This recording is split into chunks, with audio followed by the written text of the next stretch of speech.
Well, good morning, everyone. This is Don K. Preston of Preterist Research Institute of Ardmore, Oklahoma.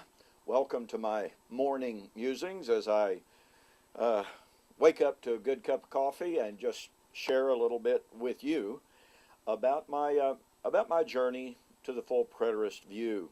I'm asked an awful lot about what it was that caused me to change my views. I was raised in a fifth generation context in the amillennial world, but I came to reject that, obviously. And there's just so much that happened, but as I began to study the scriptures outside of the context of all the commentaries and what have you, I just started studying the scriptures on their own. As I began to share some of the things that I was seeing. Now, the reason I was sharing it, number one, I was excited about what I thought I was seeing. Number two, I wanted to test it out. I was fully aware, as I still am today, sometimes we think we've got a great idea. But until that idea is really tested in the fire, by cross-examination, by others examining it and saying, oh, wait a minute, that's not right. Look, here's the evidence. Our ideas may sound wonderful, but then when they're really examined under the microscope, they may be found to be wanting. So I was sharing my, quote, newfound understandings, unquote, with a lot of my preaching peers. And I've got to tell you, the thing that I think disturbed me as much as anything was how much I heard never an attempt at exegesis. No. Never an appeal to Don, let's go to the Bible, I'll show you where that's wrong. Oh, no. Do you know what I heard more than anything? The thing that I heard was, but Don, that's not what we've always taught. Oh, really? I heard people appealing to church history. Now, in my fellowship, we didn't appeal to the creeds, but when I would share with those of creedal backgrounds, that was their appeal. But Don, that's not what the creeds say. And I was like, wait a minute.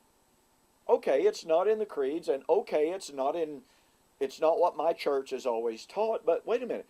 What about the Bible?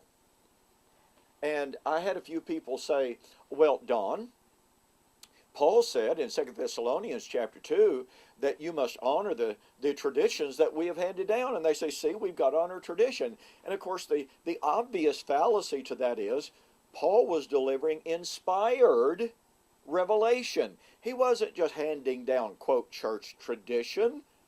He was saying, I've given you inspired revelation. You must honor this and pass it on. It just became apparent to me that what my friends and preaching peers were doing were appealing to uninspired tradition. Oh, wait a minute, brother so-and-so at such and such conference, well, they said this. Well, in all kindness, my response is, so what? Now, that doesn't mean I don't respect brother so-and-so, and it doesn't mean that I don't respect those who have gone before. No, it doesn't mean that.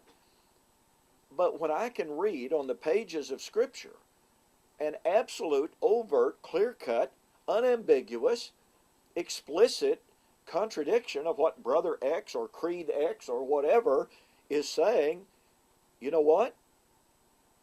I determined that in spite of my church tradition, in spite of what the creeds might say, I really was going to have to take my stand on a, quote, what says the Scripture, unquote. That was very, very powerful in leading me to the true preterist position. Hey, thanks for joining me here on Morning Musings. This is Friday. I'm not going to be here Saturday and Sunday. Going to take just a little bit of a break. But again, thanks for joining me for Morning Musings. We'll see you on Monday.